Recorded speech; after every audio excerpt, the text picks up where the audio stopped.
அன்புள்ள பெற்றோர்களுக்கு வணக்கம். செல்வம் மெட்ரிக் மேல்நிலைப் பள்ளியினுடைய முதல்வர் செல்வம் பேசுகிறேன். வரும் கல்வியாண்டு விடுமுறையில் பள்ளி சுற்றறிக்கையில் குறிப்பிட்டுள்ளபடி மாணவர்களை தொழில்துறை சார்ந்த நபர்களை அறிமுகப்படுத்தி அவர்கள் ஈடுபட்டிருக்கும் தொழில், அதை சார்ந்த படிப்புகள், கஷ்ட நஷ்டங்கள், ஏற்றத்தாழ்வுகளை நேரில் சந்திக்க வைத்து அவர்களிடம் குழந்தைகளை பேச வைப்பதன் மூலம் வெளி உலக அறிவை பெற உறுதுணையாக இருக்கும்.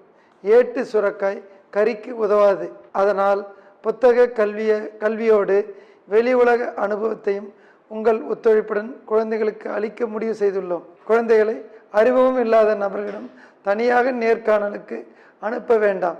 நீங்களும் அவர்களுடன் சென்று குழந்தைகளின் அனுபவ படிப்பிற்கு உறுதுணையாக இருக்க வேண்டும் என்று அன்புடன் கேட்டுக்கொள்கிறேன். நன்றி, வணக்கம்.